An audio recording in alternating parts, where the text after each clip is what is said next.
here today and to present this new program called EV Smart Communities. We've referred in the past to it as EV Ready Cities or Communities, or EV Ready Tribal Nations, or EV Ready Cities.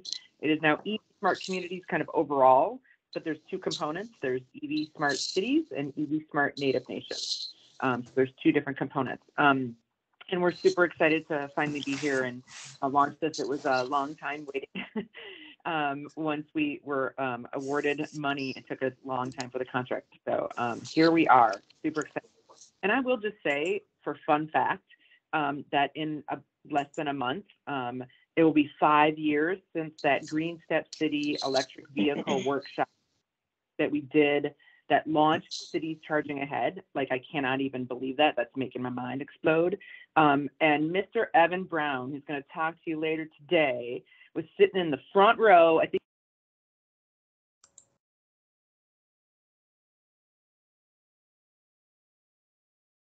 Oh, we lost you.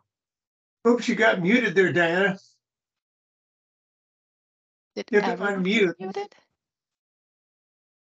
Somehow she got muted. Yeah, I know. We're trying to troubleshoot. I don't know what is going on with Teams today. All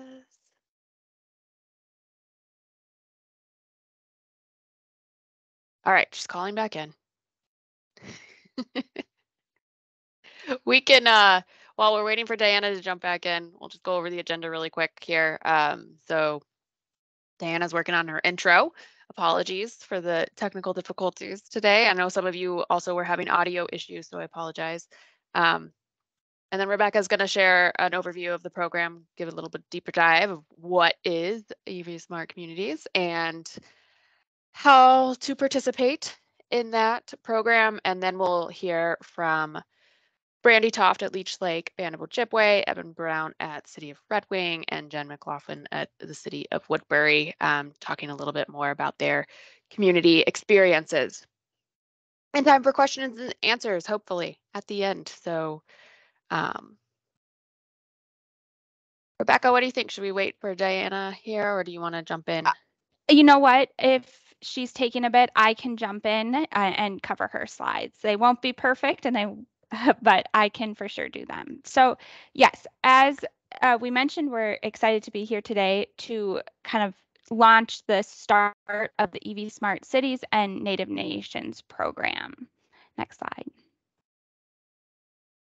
And with us today, it's Diana McEwen, who I think a lot of you know, but she's the director of Metro CERT housed at the Great Plains Institute. And my name is Rebecca Heisel. I'm a coordinator at the Great Plains Institute as well. And my focus is on our EV initiative. So I've been supporting this program and other programs that we have going in other states. So happy to be here today. Can you hear me? Yes. Yes. I have to keep calling in every time something happens on Teams. Sorry. Do you want to keep going, or should I jump in? If you want to jump in, you are more than welcome to. And I do want to finish my sentence that Evan Brown was in the front row, I believe, of that workshop 5 years ago, who's going to speak in a minute. And he was a freshly minted, I think, city council member. And he was sitting next to our friend Paul Drodos, who was a huge electric vehicle advocate for the city of Red Wing for a long time, who retired and then recently passed. And so sorry about that, Evan, and I'm glad that you guys are all here. So I just want to jump back in. Great Plains Institute, many of you know us, 25-year-old clean energy nonprofit in South Minneapolis. We are one of the 4 partners of CERT. And so that's where I am employed, and the Metro CERT program lives there. And we also facilitate the Drive Electric Minnesota partnership. So this is just, I think it's fun to have this little short history of EVs in Minnesota for those who are newer to the space. Drive Electric started, almost 13 years ago. So we've been doing this for a while. There's been it's been a slowly growing thing, and it's just fun to kind of look at where we've been. All right, go ahead. So this kind of like how it started and how it's going. Like I said, that workshop was I think January 3rd, 2018. So right at the beginning, almost 5 years ago, that we thought we would go on this journey on doing peer cohorts regarding electric vehicles. Thought maybe we could bring a handful of cities together that could kind of learn together, and we could figure out how we could, take advantage of sharing lessons learned and take some action. We thought maybe 4 or 6 cities would come along, and in a month or so we had 28 cities. So that was cities charging ahead, and it was so successful that we decided to do a second round, cities charging ahead 2.0 in 2020 and 2021. We've had a total of 43 communities. 14 of the communities that were in the first one came back for the second one. So we were happy that happened. And then these are some accomplishments. These are just as of 2021. I'll have to tell you, and some of you cities out there know, I've been doing some metrics in the last week or two, couple weeks, and there are so many more things that happened in 2022. So I'm looking forward to sharing some of the metrics from what's been happening even in this last year. It's just a ripple effect, and it takes time to plan and put the budgets together. And then we had all these supply chain issues and pandemic, and it's been kind of a long road, but a lot of cities are really stepping up. This past year did a lot. Go ahead. So it's going well. How it's going? Well. So the EV Smart program, I'm going to turn it over to my resident expert, Rebecca Heisel. She works on the EV Smart program here for Minnesota, and she's also supporting and working on the projects in Ohio and Michigan. So go ahead, Rebecca. Yes, well, thank you, Diana. And as Diana mentioned earlier, there are 2 components to kind of the overall umbrella program of EV Smart. There's the EV Smart Cities portion and the EV Smart Native Nations portion. And we have the 2 components to just recognize that these 2 entities will be able to leverage different tools and mechanisms for EV ready action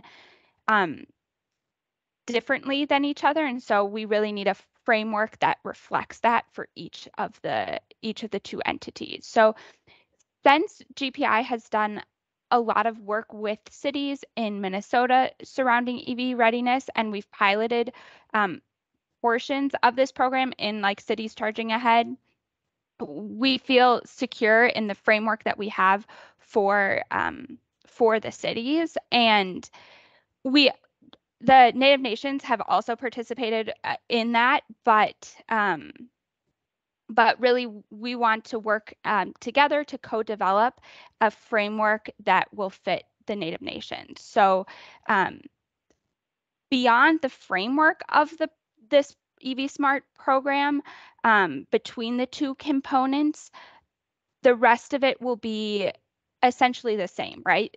You'll join, you'll take action towards accomplishing your EV ready goals, and then you'll be recognized for your hard work and for your accomplishments, and be recognized as an EV Smart city or EV Smart Native Nation.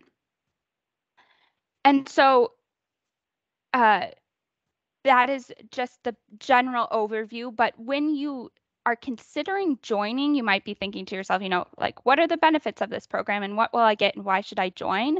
And there are some direct benefits and some indirect benefits. And the direct benefits are that you will receive one-on-one technical assistance from GPI staff and gain access to the tools and the resources that we've developed, as well as, we'll provide you with resources and tools that we haven't developed, but that we know of.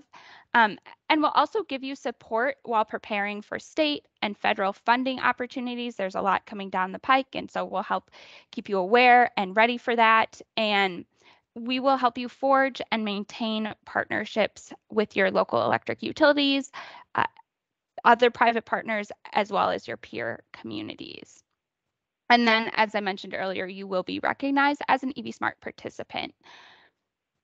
The indirect benefits, as I'm sure many of you know, that come while you're here learning about EVs, is that you can increase economic development in your community. So that takes on various forms, but it could look like EV owners that are charging at your local charging stations. While they're waiting, they'll come and spend money in your local businesses or your restaurants. You would also be future-proofing your community by providing guidance for development before the need becomes urgent, so that you can ensure that your standards and regulations are well thought out and deployed in an equitable way. And your community could also be saving money in terms of, reducing maintenance and fuel costs for your fleet vehicles, as well as some other money-saving devices. But really, in general, EVs, as well as this program, I find that most people can find at least one benefit that they identify with. And so we hope that you find something that you identify with in this, so that you want to come and join our program. Next slide, please. So the framework of this program, and I do want to highlight that right now I will be talking about the city program framework, and I'll talk a little bit later about how the Native Nations framework would work in relation to this.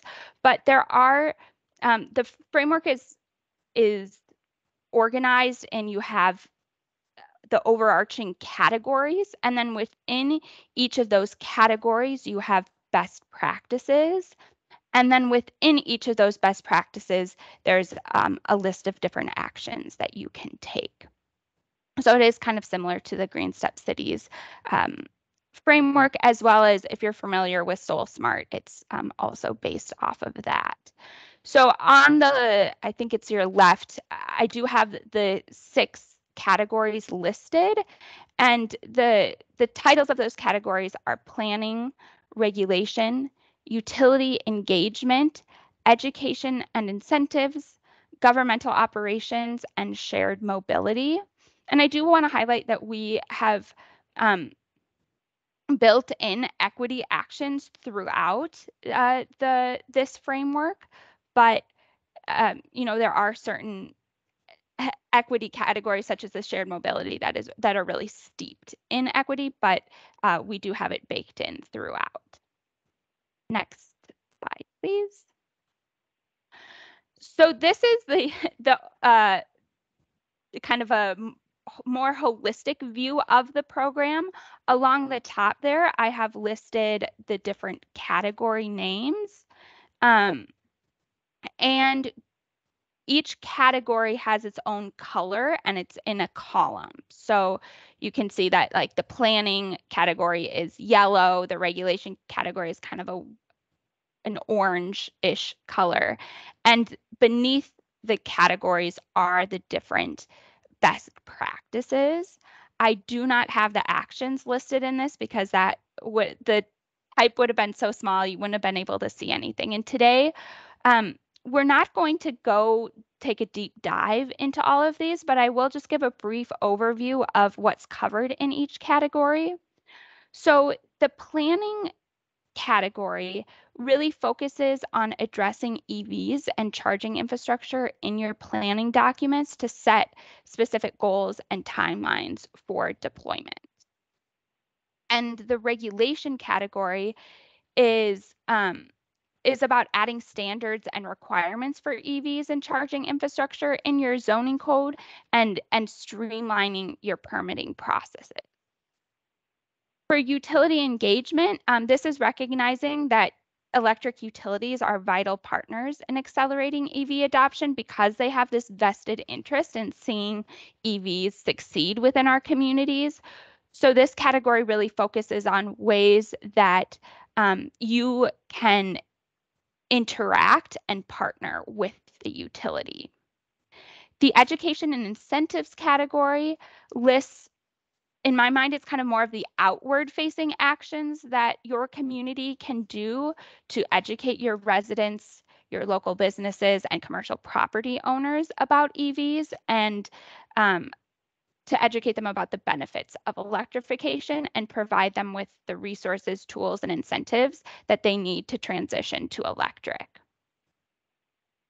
The governmental operations piece is more, in my mind, the inward facing actions that your community can do towards addressing EVs and charging infrastructure within your own departments, providing public infrastructure to your community, and incentivizing EVs towards your residents and your staff and employees.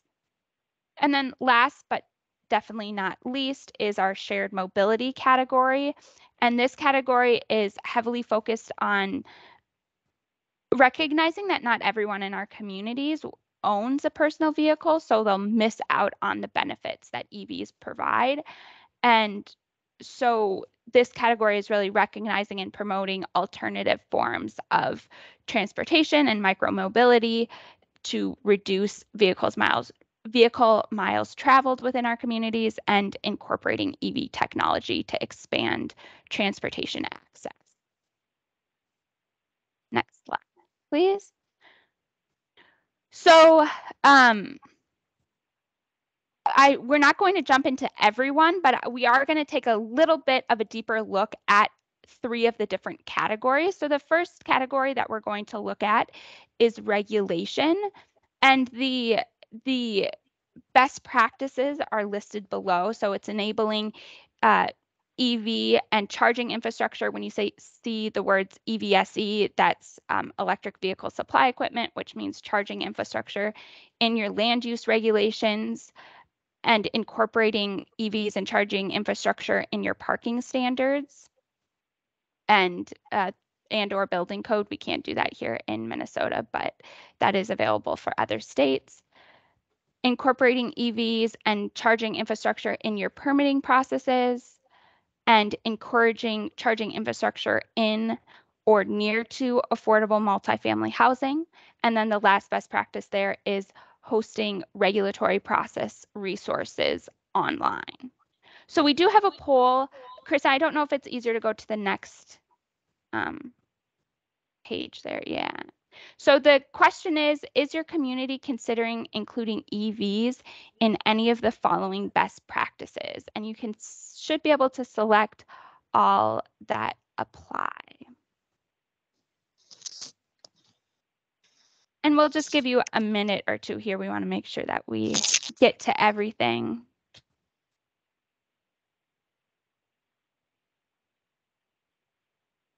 So it does look like people are looking at including EVs and charging infrastructure within your zoning ordinances and the land use regulations and parking standards, which is great.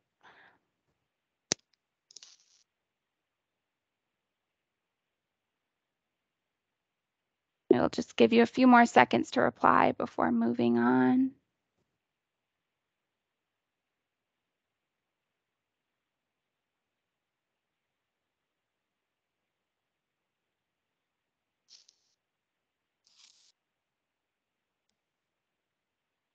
Great. Yeah, so it looks like people are thinking about this, which we like to see.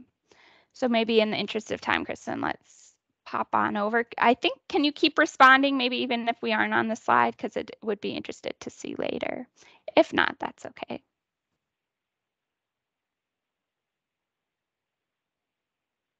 Well, for some reason it says the poll is closed anyway, so well, I don't know what I did wrong there. There we go. So then here we have in the regulation category, just kind of looking at that first best practice, we have a list off to the side of different actions that would be included within that best practice. So for example, one of the actions is permitting level 2 chargers as an accessory use to parking lots in all zoning districts. And then we have a couple other actions listed there as well. So that's just an example of how in the regulation, how kind of the flow of the framework works. Next slide, please. So when we're looking at utility engagement, the best practices that we have for this category are doing joint programs with the utility on education and marketing, working with the utility on the interconnection process, and addressing EV charging issues, as well as working with utility on EV programs and rates. And the last one there is working with utility to integrate renewable energy. So we have another poll here, and it's, in your opinion, which of these following best practices is the most important? This one's kind of fun. It's a ranking system. So, And unfortunately, if you've been using your phone, I don't think this one will let you do it on your phone. So I'll put that. I apologize to anyone who can't see the chat. I know sometimes that occurs too, but the link is at the top of the screen.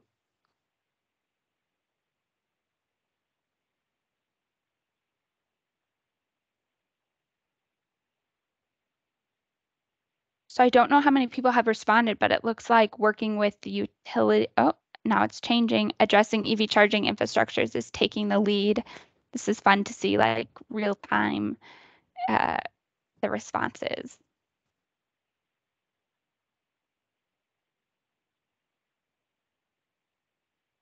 Yep, it seems like it's pretty steady in what people are, how people are ranking it, although working with the utility on the interconnection process just moved up.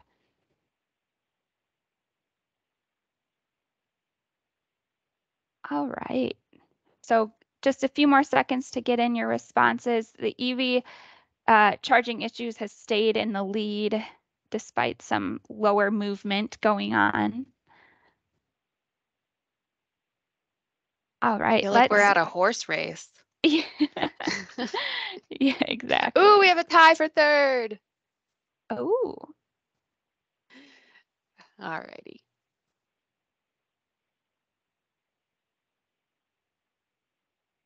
So then once again, looking at that first best practice of the joint programs with utility on education and marketing, the first action that you might take is just meet with the utility to discuss collaboration opportunities. Other actions that you could take would be hosting or supporting EV readiness workshops or events with the utility, and then collaborating with the utility to co-promote those programs and incentives that they have or that you've worked together to create.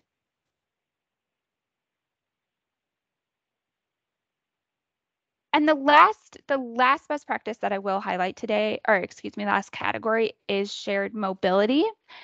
In this category, we have the best practices of deploying electric transit and or paratransit vehicles, deploying electric school buses, and developing electric multimodal transportation opportunities. And the last one that we have is developing an EV car share program. So we have one more poll for you today. Thank you for participating. Hopefully it added a little zest into your morning. But the question is your community interested in electrifying any of these shared mobility options? Please select all that apply.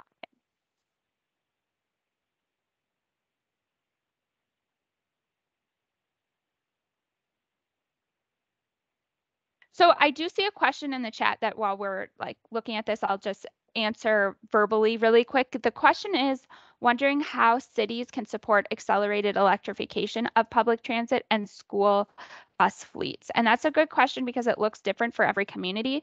Some communities that those departments are the transit authority is a part of the community, others it is not. But what we just encourage is having conversations. In the case of the electric school buses, working with the district to be like, hey, did you know that these funding opportunities are available? We should think about how we can take advantage of the different programs that are out there right now. So while it may not be directly in the community's, wheelhouse, you can still be a leader and get those conversations started within your community. So it looks like a lot of people are considering electrifying at least some of these shared mobility options, which is really great to see, especially those multimodal transportation opportunities like electric bike or electric scooter programs would be an example of that. So let's move on to, I think I have one last slide about, oh, I forgot about this slide about the different actions. So this kind of gets into the question that we were just talking about. So an action would be working with the transit operator to complete an assessment of EV transit or paratransit conversion opportunities. And maybe at that point, the conversion opportunity is there is none. Hopefully that's not the case, but you would still get credit for at least initiating and starting those conversations. And then hopefully if there were conversion opportunities, you would be able to adopt conversion goals with the transit authority and then follow through on those goals. Next slide, please. So I did touch on this a bit earlier, but really I'm very passionate about the shared mobility category just because I think it helps us reach everyone in our communities in a way that personal electrical vehicles do not. So providing alternative modes of transportation, especially that are clean, can strengthen your community as a whole. And if it's done right, it can equitably serve the vulnerable populations within your community, which is what we're obviously is the goal. So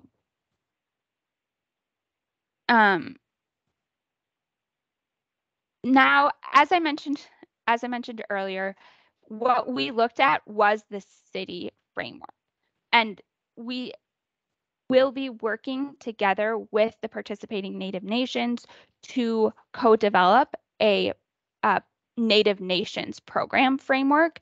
It will have the same general outline, but obviously there are unique needs and unique mechanisms and ways that the Native nations can affect your EV readiness goals. And so we really want a framework that reflects that. And so we're not going to be starting from nothing because we can use the EV Smart Cities framework as a kind of a jumping off point, but really we do want to create a tailored framework that is specific to Native nations. And I think that's the end of my bit. Diana, if your microphone is working, I can pass it off to you. Hopefully it is. Can you hear me? Yes. Yay. So we're a little over time. We're into the question and answer time, so I'll go quickly, but not too quickly. There's not very many words on the next several slides, but and I don't like to read slides, so here are the requirements. It's pretty simple. A couple of things you need to do: identify someone, be a city or a Native nation, do a letter of commitment, and a self-assessment.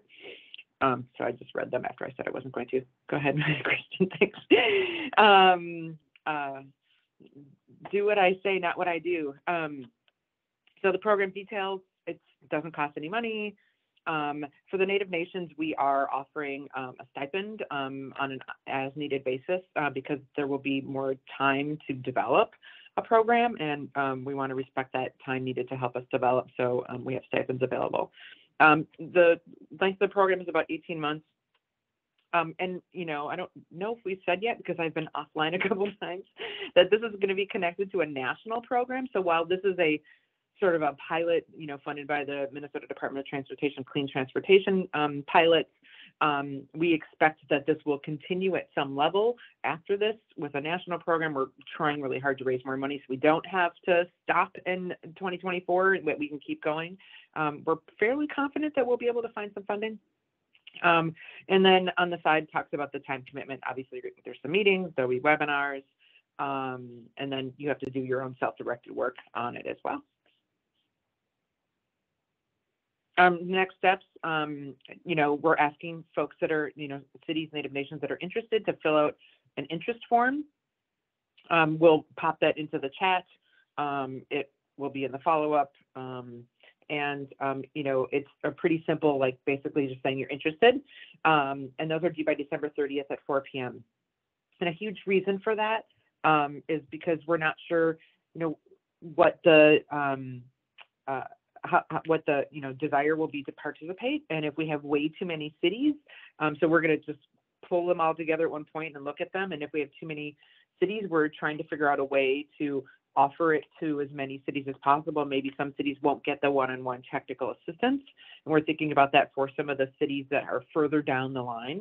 And we've already talked to a number of them, and some of them have even volunteered that they can be part of the webinars and kind of talk with you all throughout the program, but they won't get those one-on-one meetings with us.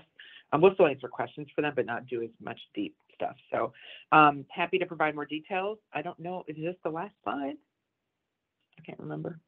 Oh yeah, this. Maybe you heard.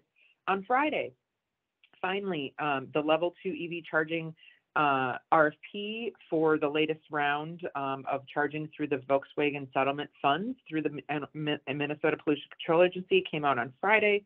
They're due February 28th. This is one very, very good reason to get involved. Once this came out on Friday, poor Rebecca, I emailed her, we got to figure out a way to do a workshop before this is due so that we can help people really be prepared for this. So watch your inboxes for a workshop that will happen probably towards the end of January to give for us to give you kind of information based on what we know from previous rounds, what to expect, what they're looking for, the criteria, how to really put yourself in a good position to apply for the funding. So yeah, we're planning on doing that, but here's information about that. So you can go look at the RFP, but we'll be helping do that work.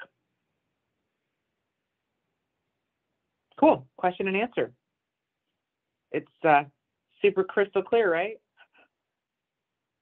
I will just say really quickly that Kristen did just throw in the chat those interest forms. So there's one for cities and one for Native nations. Please open the one that's applicable to you and fill it out at your convenience. Yeah, and Sean, I see your comment in there. At this point, the plan is to gather cities and then start doing this program, because there are going to be certain steps and workshops that will happen. I don't know about a rolling or adding other or new cities, 6 months from now or something like that. So, we are seeking out additional funding and to see, maybe we'll have a second round. We just don't know. I'm always open to maneuvering so that we can provide the most support we can for as many communities as possible. So, we'll see what happens. But, we're really hoping that folks the interest form is, there's no commitment. It's saying you're interested, and then we'll kind of figure out what we're doing from there. Questions?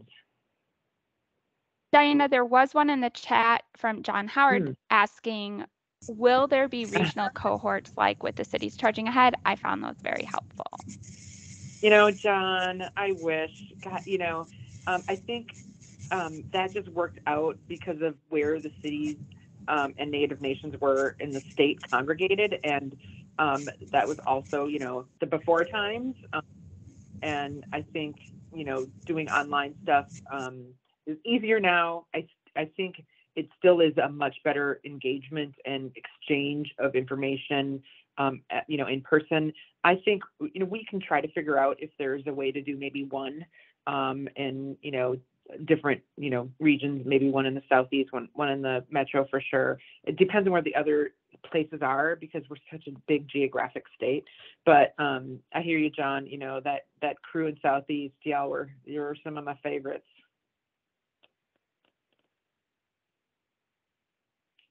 Other questions? Yeah, Diana, just because I know not everybody has access to the chat, so I wanted to circle back to the question that we had earlier about what is the difference between cities charging ahead and EV smart communities. And I wonder if you could just verbalize that real quick.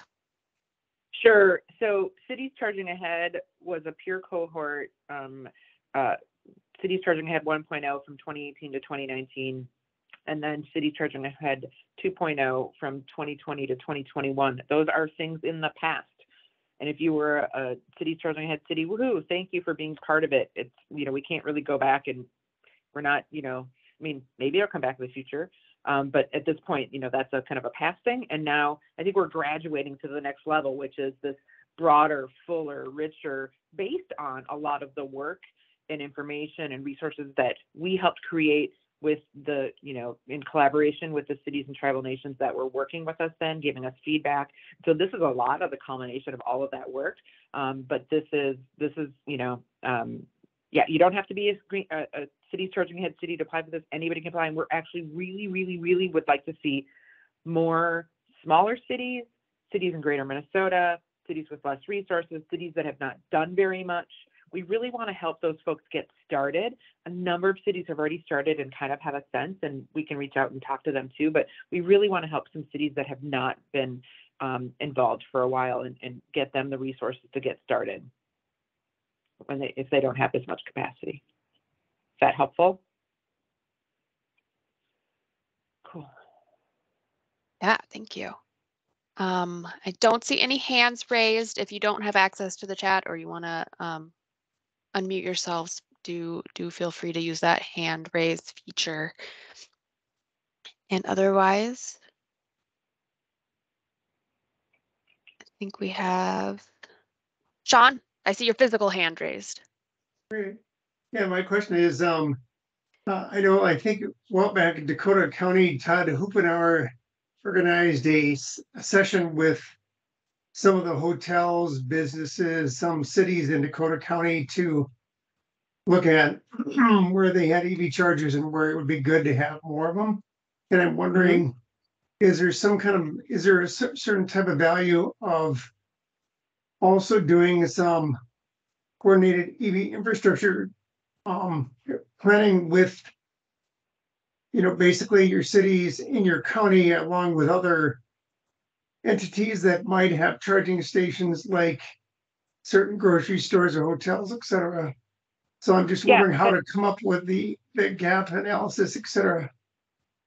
Yeah, I think that's a good idea. Thanks, Sean. And we're doing a lot of work with Met Council and with, in particular, the Hennepin County and some other cities and counties. So, there's a lot of efforts right now trying to figure this out. This is not in particular for that, but I wouldn't be surprised if we, as we went along, had some workshop about how to partner with or how to do some gap analysis or how to do some of that. So, cool.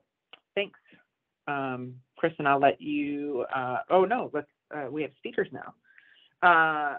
So if that's it for question and answer, I'd like to introduce my friend from the North, Brandy Toft, who is just a pioneer, somebody who is just all about clean energy. She's in everything, all of the things.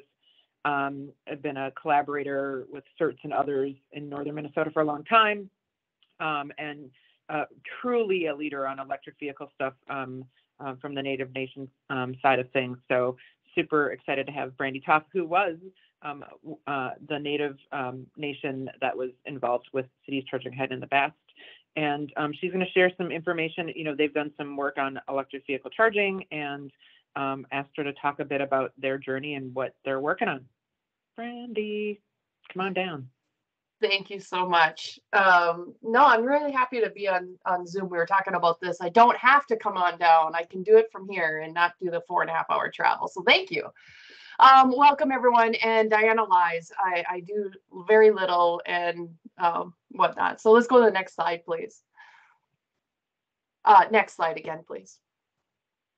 All right. So why do we care in northern Minnesota about EVs? I mean, really, why do we care? Well, there's this little thing called environmental justice. And I started thinking about this and I'm like, holy crap, all y'all down there are going to get rid of your old ICE vehicles. And where are they going to go? Geez, just like the trailer houses, right onto the res and be this dumping ground. And so I looked for some res beaters, and actually you can Google res beaters and they come up. So we call them Indian cars, res beaters, whatever you may be, but they're the vehicles that have a little bit of life on them that need to go a long ways yet. And so what we don't want is this influx of that when Chevy and Ford and everybody starts making all electric vehicles and California is going all in and everything like that. There's still going to be this huge pool of ICE vehicles out there. So next slide, please. So when I was thinking about that, we were just talking, and I'm like, I just don't want this to be that dumping ground, because we do have a strong lack of public transportation. We are the size of Rhode Island in northern Minnesota. Take that in for a second. We're the size of a small state inside of a state. We cover 4 counties. We have 3 of the largest lakes. So it's not like there's as the crow flies. There's as the road takes you around Lake Woodbury or Leech Lake or whatever. So the travel is rather large. And in fact, for some people in my office, their daily commute one way is an hour and 15 minutes. And that's going 65 miles an hour. It's not stop and go traffic. You might stop if you hit a deer, but other than that, it's pretty straightforward.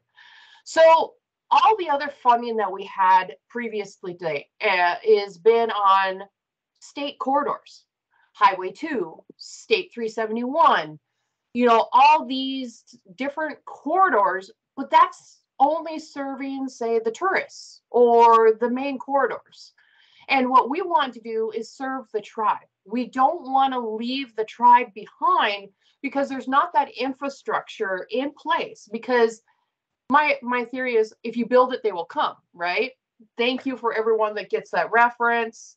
But if you build it, they will come. And if you put in the chicken, she could lay the egg, and then you don't have that circulating process there. It's like you got to put in the infrastructure, give people the option, because not all EVs are 80,000, 50,000.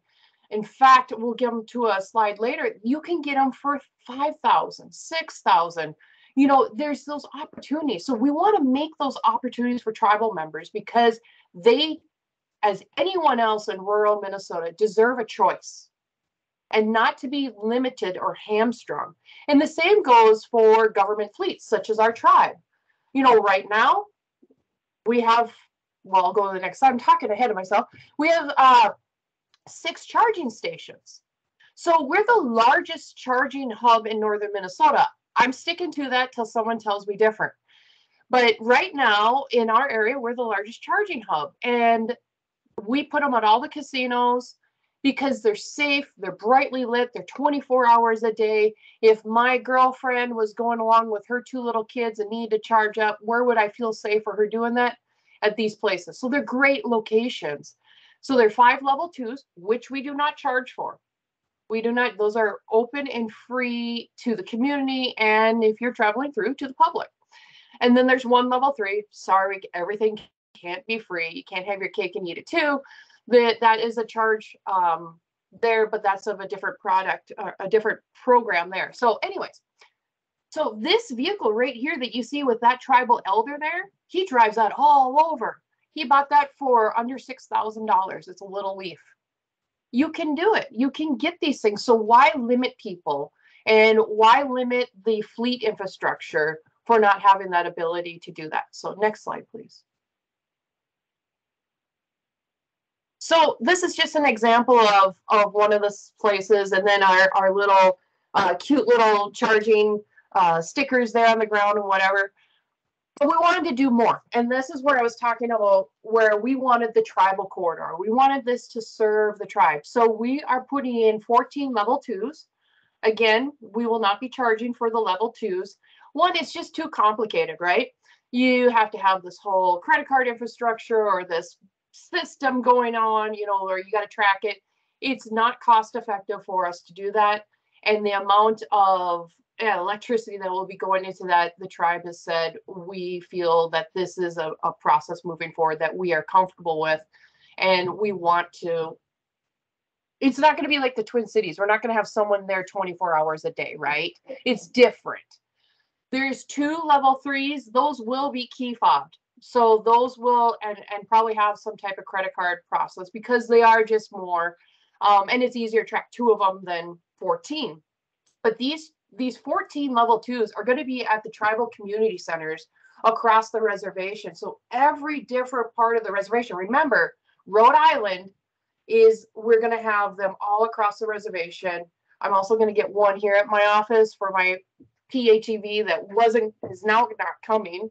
But then we'll have them, the 2 level 3s, one will be at the fleet center and one will be at the government center. And then we're going to get 2 PHEV fleet vehicles to use for fleet, so people can take them, check them out for the day, get them used to them, get them out there, get people excited about it and seeing, you know, what's going on. And then we're going to invite Diana and Rebecca and whoever else wants to come join us. Please, everyone's welcome to EV test drive events. People need these EV drive events because they need the touch, feel, sit in it, realize this is a car. It's not like a Space Jetsons kind of scenario. This is a real life thing. And that will be occurring soon. We hope, fingers crossed, because as with Diana had, there's issues with the funding mechanism. So everything's approved, everything's good. It just is sitting on someone's desk and we're just waiting for that someone to get off their lazy bum or wake up from their nap. I'm not sure what it is. Next slide, please. So that's mainly what we have. We're sitting and waiting. We've been for months. We're really excited to get this going. And the whole concept of this is combating that environmental injustice by making sure that opportunities are abound there. And we're putting in higher level EV chargers, like we're bumping them up. And I always forget how to refer to them, but they're the little bit higher grade ones. So they're, I want to say, future proof. So you got to future proof your project, because as soon as you put them in, you're not going to have people flocking to them, right? So you have to kind of buy it for the future and know that, you know, in 5-7 years, you're going to have to do some upgrades to it. But at least you have the infrastructure there in place, the wiring, everything like that, someone trained to work on them, et cetera, to move forward on it. So that's our plan. We're going to create a little workforce project around this, you know, make sure that we train our own people to do some of the work that they can do, and then the installs and maintenance. So more to come. Unfortunately, my sustainability coordinator was ill today, so he is there too, Eugene Strobridge, and myself. You can contact us, and with that, I'll try to get you back on time. Thank you. Always entertaining, Brandy. I put a call for a road trip in the chat, and I got a couple people that I think are coming with me. So Perfect. thank you. I think we'll just move right on. We'll do all 3 presentations, and then we'll do question and answer at the end, unless anybody has a clarification question. Oh, my stuff froze. Okay. Well, then we're going to turn it over to my good friend to the south, Evan Brown. Evan, was I right? Were you a newly minted city council member in 2018 when you came up? Yeah, well, not quite new. I was, so that would be my second year. So I was elected in 2016, and so Got it. seated in 2017. So pretty new, pretty green behind the ears. Because it was January 2018, so you had a year under your belt. You were still, I mean, I think we could still call that sort of newly minted. Yeah. Just so I'm right. Okay. Yep. No, you're totally right.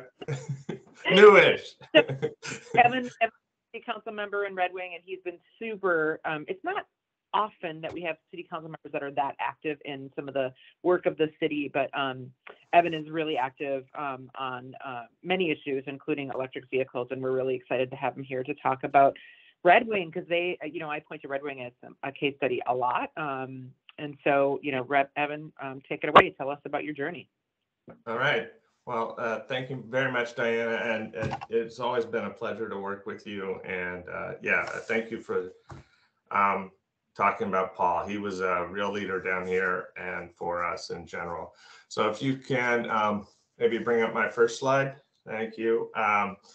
So I am Evan Brown. I'm a council member of the city of Red Wing. And as Diana kind of noted, it was strange for me to jump in, but not really, because before that I had served on our Sustainability Commission and chaired it. And so it was a natural extension of where I was. You know, Red Wing, so next slide, please. So a little background, Red Wing's a pretty small community, 16,000 some people.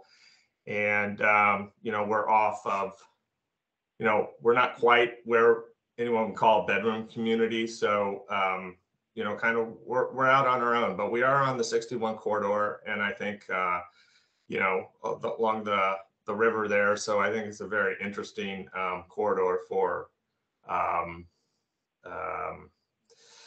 tourists and destination visiting. And so, you know, that's originally why we got started. So quickly, you know, I don't want to get bogged down here, but, you know, all this stuff about, you know, building EVs is built on some other infrastructure. And Red Wing has this long kind of tradition of sustainability. All the communities, you know, I'm sure are building on this, but these are the tools that help you leverage other things. And so I really kind of want to just, you know, highlight them quickly, which is, you know, we had a report in 2007 and 2009. We created a sustainability commission to give kind of real voice to some of these, you know, desires in our community to be cleaner and pay attention to environmental and emissions issues. So we started in 2011, GreenStep cities, you know, 2018 reached step 5. And then in 2020, we had a Red Wing climate action work plan, which sort of detailed a lot of stuff. You know, in there, as Diana noted, we also participated in cities charging ahead, and we were really interested in the EV space through our sustainability commission. Next slide, please. So we've invested in solar on buildings within the city, and I think more importantly, and this is sort of a leverage issue, solar garden subscription.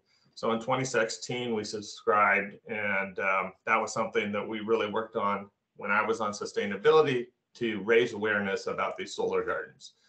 So that cost savings is projected from the solar garden subscription to be about, conservatively right now, about $6.5 to $7 million over 25 years. And so what the city has decided to do with some, you know, it's kind of an issue that I wanted to promote, was to kind of pay that savings forward into a green fund. And that fund is used to promote additional sustainability issues, projects like EV charging stations.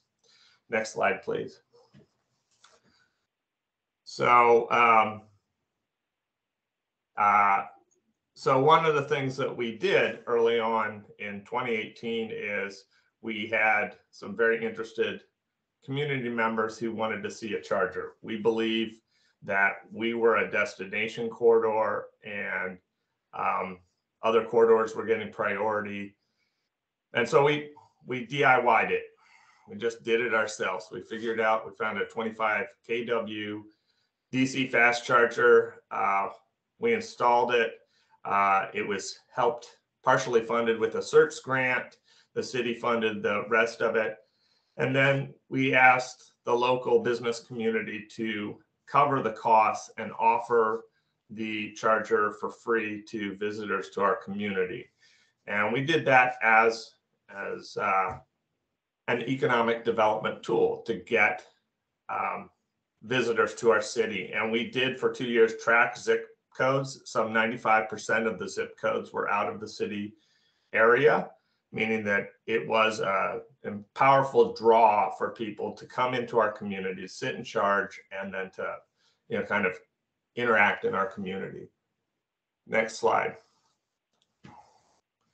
So public EV charging stations, current efforts. We have 2 major ones.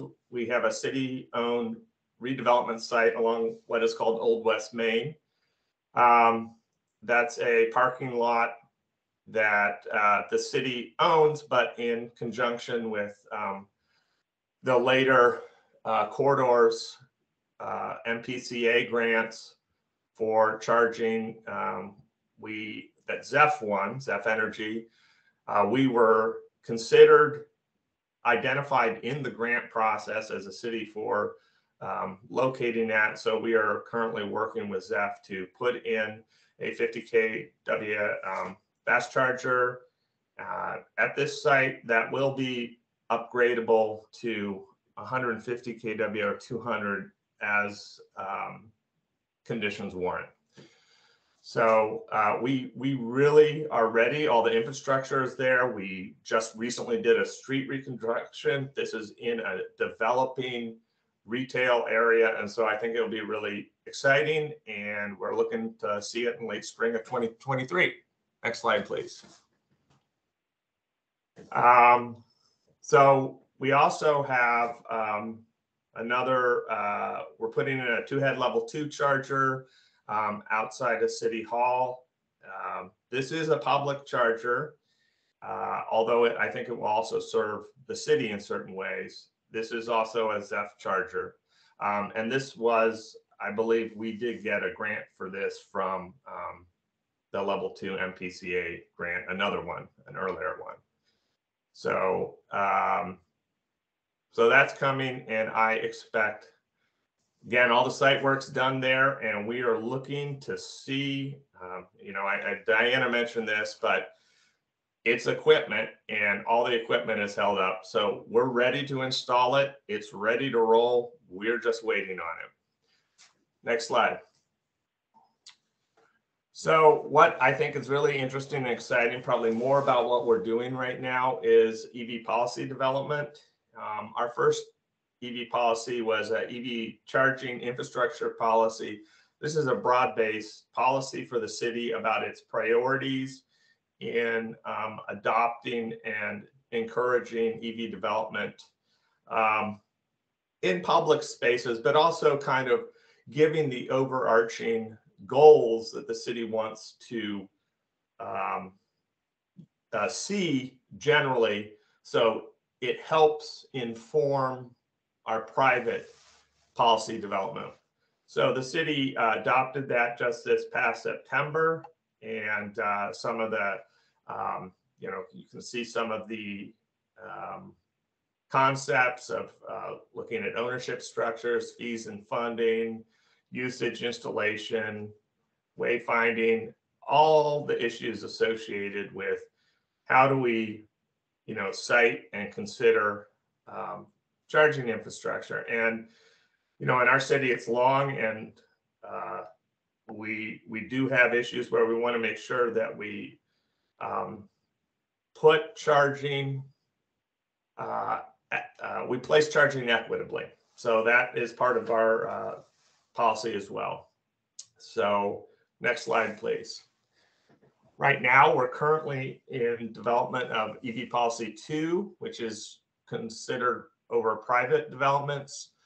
You know, that is really focused on, really right now, it's multi-family residential developments. We've had a lot of movement in development of multi-family buildings. And so we want to, you know, make sure as these buildings go up, they have a long lifespan. We want to make sure that they have some ability to be future-proofed so that it's less costly to upgrade them later. So it's still in process. Some early ideas are about EV charging in 5% of the spaces and infrastructure in 10. I think that's kind of a low bar right now, and a lot of things are still in play. One idea that I've noted coming up is even just making sure that every parking space within a multifamily residential development has essentially a level 1 outlet in it.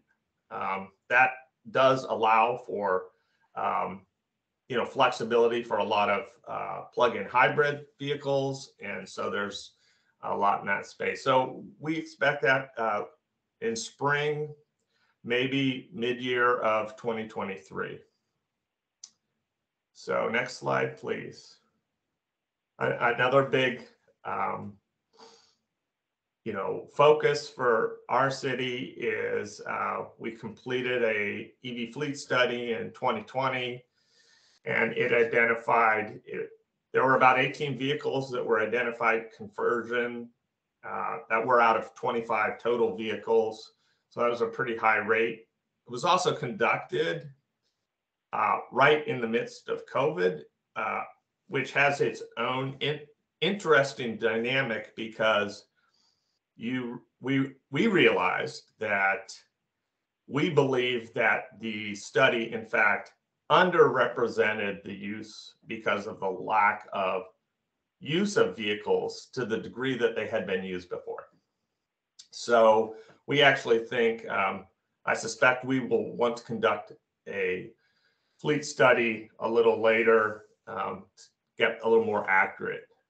So we're also doing fleet procurement. We have 2 Bolt EUVs coming in. One is, I was hoping it was going to be in today and I would be able to announce it, but it's again held up by, it was originally scheduled to be delivered in October. So to give you a little idea of how long the things are running. And so I just need to check in here. We have another one that will be, done. We believe it'll come in first quarter of next year. Again, that second one will be paid for from our green fund. And the first one was a regular conversion of a vehicle through our normal process. So it just stayed there. And then we have 2 other EVs kind of identified, and they just need council to consider funding them. So next slide. Yeah, I guess we do questions later, I think. I just really want to thank Diane and GreenStep Cities and Great Plains Institute for all the work they've done in this space. It is hard for cities to do all this alone. And so I really believe workshops like this are really valuable, and really seeing how, the best practices up front, and then seeing how they're implemented. And so I am happy to share, any ideas and questions from our experience when we get to a question section. Sounds good. Thank you so much, Evan. And it's so funny, 5 years ago, you were sitting in the front row of a workshop, and here you are presenting about all the stuff you've done. So good on you. That's how this works. Super. Well, lastly, not leastly, my good friend, Jen from Woodbury, they were part of Cities Charging Ahead at both rounds and have gone gangbusters on electric vehicles, due in much part to Jen's tenacity in the city to keep moving forward. So Jen, why don't you share with us Woodbury's journey? Good morning. Thanks so much, Diana. Thanks for giving me some kudos, but I have to say that a lot of it comes from GreenStep and my work with you, so I really appreciate it. We can go ahead to probably the second slide. Oh, I can introduce myself too. I'm Jen McLoughlin. I've been with the city of Woodbury for about 16 years. I was the sustainability specialist until recently, and now I'm the senior environmental resources coordinator. And that is because we have more staff in environmental, so it's been an exciting time. All right, next. Okay, so this is a timeline of kind of our EV adoption and the steps that we've taken to get where we are now. The first EVs in the fleet were added 2015, 2017, and were Chevy Volts. And I should just go ahead and say blanket comment here that all of our vehicles that I'll be talking about are PHEVs. We don't have any full electric vehicles yet. The Chevy Volts were used in our utilities division. And then in 2018, we participated in the Cities Charging Ahead cohort, which was really the starting point for when things started happening here in the city with electric vehicles. Go ahead and move to the next one. So through the Cities Charging Ahead cohort, it was incredibly valuable because it provided me an opportunity to learn from what other cities were doing.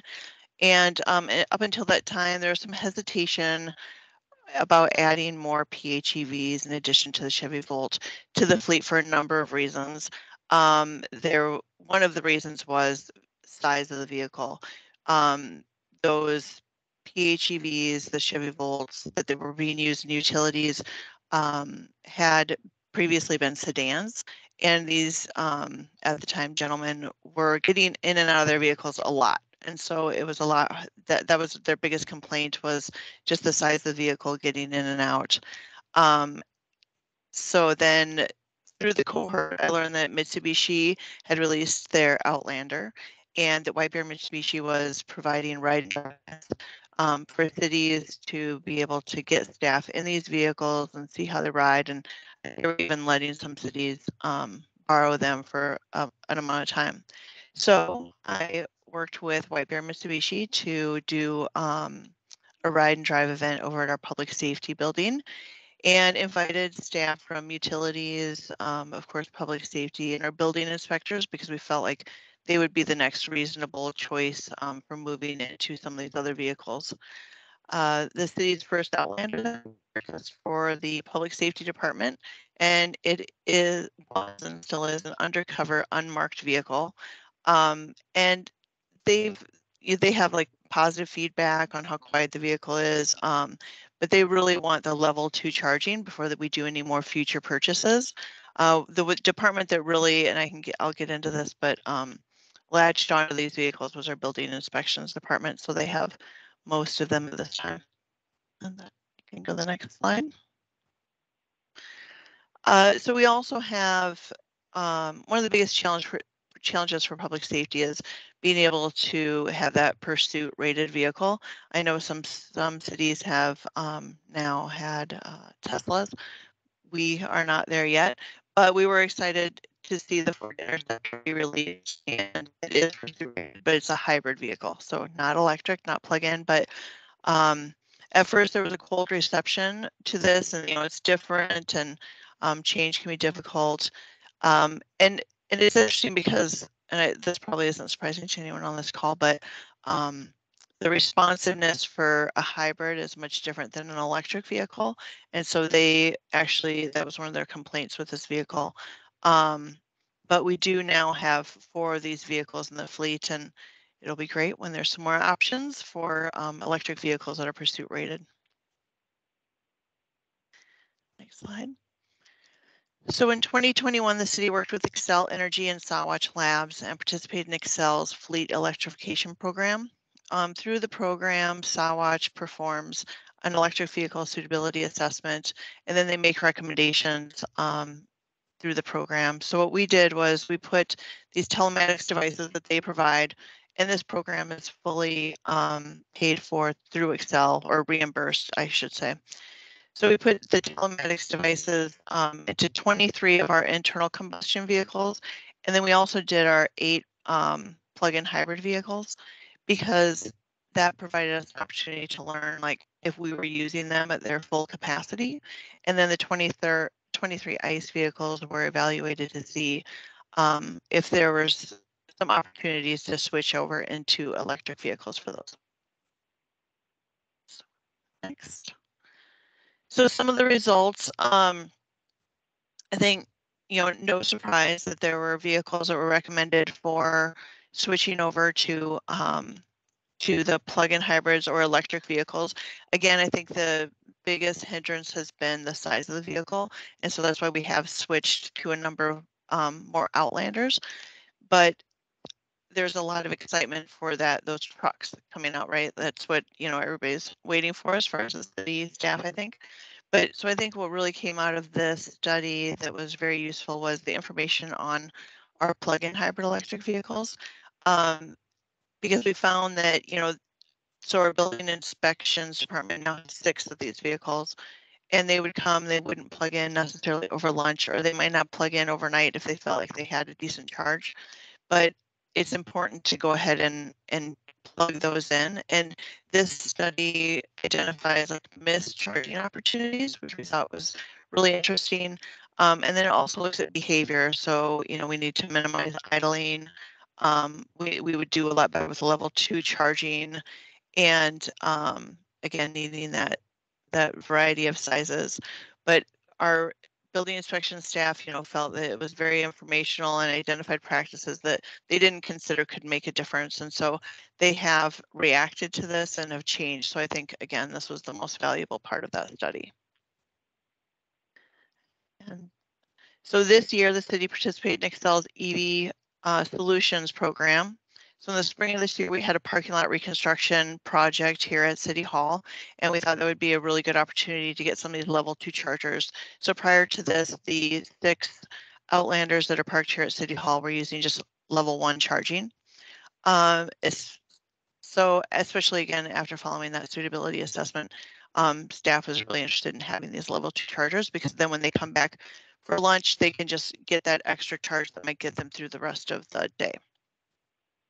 So as a result, and I guess a little bit of background on this program. So Excel will provide the upgrades to the transformers and all the infrastructure, but they don't provide the charger. So then the city can either purchase the charger outright and maintain it, or they can lease the charger through Excel. They will install it, and then if there's any maintenance issues, then they can take care of it. When we penciled it all out, we found that after 10 years, which is the course of the program, that you have to let Excel have access to your data. It really was the same price. So we decided to have the chargers maintained by Excel, and so that we didn't have to do that on the staff side, and we're going to go ahead and lease those. So we're installing 5 level 2 dual chargers, so 10, and then we're also going to keep our level 1 chargers in place just as we continue to grow our fleet, so we have those as backup. And so this project started in August, we had all the agreements with Excel in place. Actually, I'm sorry, it wrapped up in August, and we thought that we would have the chargers in place, but we don't have them in place. We found out that the transformer was installed yesterday. There's just been a lot of delays, as everybody else has also talked about, but it will still happen. So next slide. So this is just my fun representation of some of the excitement and disappointments that came along with 2022. Everybody's really excited about the Ford Lightning, these Excel programs that we had, and then you can go ahead and go through I have some animation here. So the Excel transformers were delayed, chip issues with different vehicles, and you can just go ahead and go through them. So again, we're excited about the Ford Lightning coming out. We joined the wait list. We had one on order. We found out this week the order was canceled. We have the level 2s that are going to be coming. We expect it to be complete in August due to a number of delays. Again, as I mentioned, the transformer was just placed, but hopefully still we'll have them. Not sure if it'll be the end of the year, because we haven't gotten firm confirmation on when the actual chargers will be installed or if they are here yet, but hopefully within the next couple months. But there were some wins in 2022. So we ordered 2 additional Mitsubishi Outlanders that will arrive in 2023, which will put our PHEVs to 13 total for staff. And we are ready to order the trucks. Again, the Ford was canceled, but the Chevy Silverado, hopefully we'll be able to order a couple of those in December is what we're hoping as of yesterday. Not sure if that'll happen since we're already, well into December. Another thing that happened in this year is that City Council adopted environmental stewardship as their strategic initiative. That's like hard to say that, so we just call it ESSI.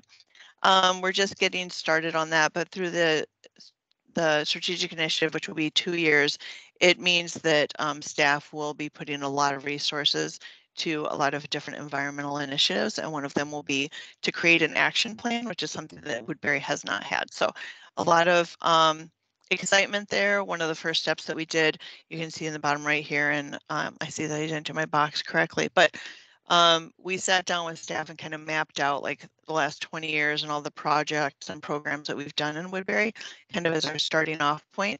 And then we're excited to get moving. We're going to have a huge community outreach initiative, and I think it'll be good to get the community feedback. I think there will be a lot of support for some of these new initiatives.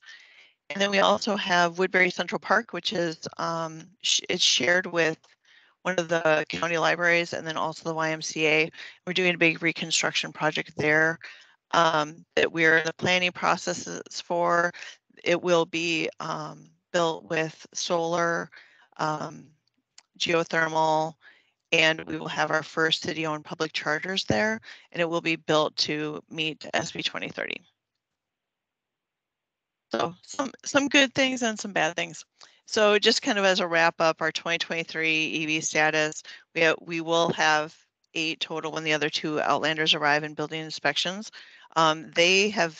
Building inspections have been huge supporters for these vehicles. I think a lot of it has to do with the clearance and the ability to, get out to any type of site, but I'll take what I can get. Then utilities has 1 Chevy Volt and 3 of the Outlanders. And then again, we still have that one over public safety. All right, so what's next? I talked to our fleet manager yesterday and we agreed that the 2 Outlanders that are currently on order will probably be the last PHEVs that we order, because we're excited to get to the next level and to really get into some full EV or electric vehicles. Now that we have this level 2 charging. So the picture here is a level 2 charger that we installed last year at our fleet services building. And then again, we'll have the 10 at City Hall. We'll have Central Park will be public chargers. And then we're also adding in 2023 some level 2 chargers. They'll be indoors at Public Works to charge the utilities vehicles. And the Ford was scheduled to go to utilities also. So hopefully we'll be able to get some more of those vehicles. And it's great to see what Red Wing is doing, and that there's been other cities too that are leading in this area for, like looking at EV charging and new development. And so we really want to start evaluating that in 2023 as well. And then we'll have a fleet action plan that we have not started, but that will come through the strategic initiative as well. That's it. Thank you so much.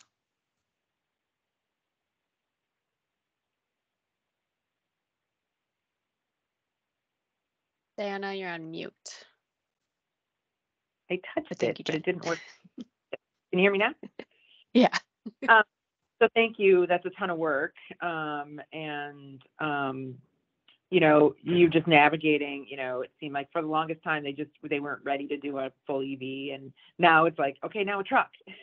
So going from 0 to 60. And all the infrastructure, and really taking advantage of all the programs, the Excel program, like you were part of, through Cities Charging Ahead. Excel Energy offered some fleet studies for a number of cities, so 10 cities did that, and that was really useful to kind of get you going on that. And then the infrastructure Make Ready from Excel program as well. So you took advantage of a lot of the programs. And I'll just say, in case y'all didn't notice, I tried to get cities that could focus on different aspects of EVs and their EV journey. So, Jen has done a lot of work on fleets and, vehicles and the charging for that. And Red Wing, they did that, really, really unique charger, but then they've done some really cool policy work, ordinance work. And then with Brandy, the charging and stuff they've done. So it's like different aspects. We usually kind of break it down into 3 main kind of categories, charging, fleets, and kind of guidance through city ordinances and zoning and permitting for kind of developing the market for EVs in your community. So thrilled to have all those examples. Questions? Okay, let me see. Jennifer, how's it going getting your park staff to have the EV carts, leaf blowers, lawnmowers, etc.? Sean's asking. It's been great. We have applied for the grants that were available, and we've gotten some of so it was through the MPCA, the landscape grants. We applied last time it was open. We didn't get the grant, but before that we did. And we do have a number of electric carts for our park staff, and our Eagle Valley Golf Course has the blowers and the weed whips, and they really like them because of the how much lighter they are to carry on their backs. So everything has been well received, and they're ready to get more. That's great, and that's an easy kind of an easy step for some cities to kind of delve in, you know, some equipment, and saves a lot of pollution, I believe. So let me see here, Sean. I thank you for all your questions, but I'm trying to focus on cities that have questions. So, any cities or Native nations that have some questions that they want to raise?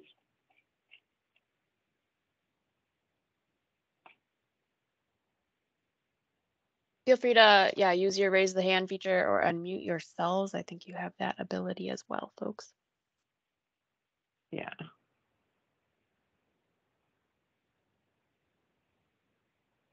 I'm not seeing any questions. It looks like, well, there was one about the Red Wings EV charging infrastructure policy and getting that. So I know, yeah, we can contact Amy. She put a link for that. Yep. So that's in there.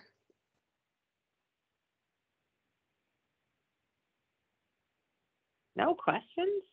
Wow. What about comments, experiences from other communities? Good or bad?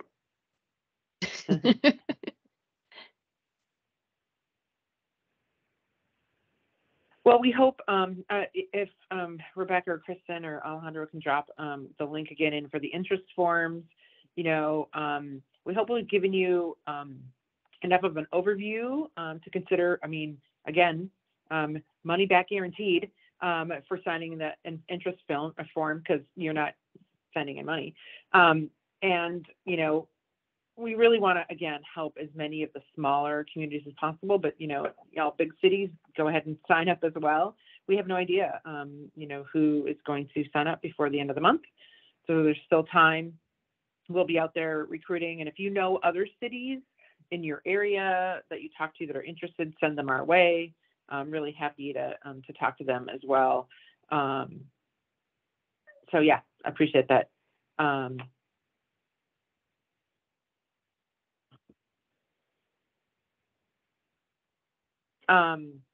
Wondering how, so Sean has another question. Wondering how cities will be able to educate residents and businesses on how to use the IRA tax credits to buy new or used EVs. How they will be able to educate? I mean, there's a number of ways, you know, on their website, in newsletters, on social media. You know, I know Jennifer's got a great newsletter. And, you know, Rebecca, could you drop, or somebody, maybe even Pete, the IRA page for certs?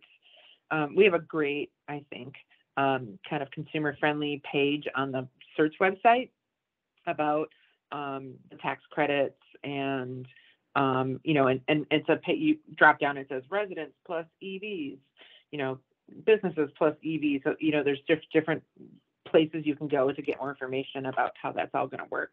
So, you know, cities can easily point folks to our site that has those resources with some little intro blob or blurb of some sort. Follow certs on social media.